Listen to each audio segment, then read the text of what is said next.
Praise the Lord. सबको जय मसीह की। मैं अंजलि आप सबका स्वागत करती हूँ हमारे चैनल वचन की गहराई में।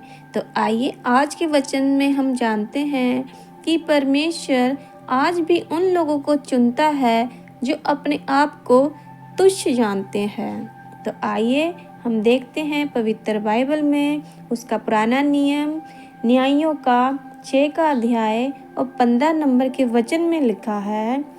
उसने कहा, हे मेरे प्रभु विनती सुन, मैं इस्राएल को कैसे छुड़ाऊं? देख मेरा कुल मत्स्य से सबसे कंगाल है, फिर मैं अपने पिता के घराने में सबसे छोटा हूँ। मेरे मसीह बहन भाइयों, इस वचन में हम देखते हैं कि जब यहोवा के दूत ने गिदोन के पास आकर ये कहा कि तू इस्राएलियों को मिघानियों के हाथ से छुड़ाएगा, तो परमेश्वर के दूत की ये बात सुनकर गिदोन ने कहा कि हे प्रभु, मैं इस्राएलियों को कैसे छुड़ा सकता हूँ? मेरा कुल मुझसे सबसे कंगाल है और मैं अपने पिता के घराने में सबसे छोटा भी हूँ। गिदोन अपने आप को कंगाल और छोटा समझता था, लेकिन यहोवा की नज़र उस पर हुई और उसने उसे इस्राएलियों को छुड़ाने के लिए चुन लिया। गिदोन के द्वारा परमेश्वर ने इस्राएलियों को आज़ाद कराया। आज मसीह में बहुत से ऐसे लोग हैं जो खुद को छोटा समझते हैं और कंगाल समझते हैं और सोचते हैं कि प्रभु हमें कैसे इस्तेमाल कर सकता है।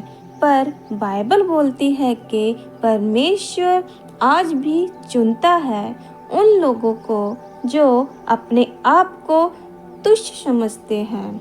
जिस तरह परमेश्वर ने गिदोन को चुना अपने लोगों को छुड़ाने के लिए, वैसे ही परमेश्वर हम सबको चुन सकता है। अगर हम बाइबल को ध्यान से पढ़ें तो हम देखते हैं कि जो यीशु मसीह के चेले थे वो बहुत ही साधारण आदमी थे और साथ में अनपढ़ भी थे, लेकिन प्रभु ने उनको अपनी महिमा के लिए इस्तेमाल किया। जब पतरस प्रचार करता था तो बाइबल बताती है लोग हैरान हो जाते थे कि ये वही अनपढ़ आदमी है, इससे इतना ज्ञान कहाँ से आया।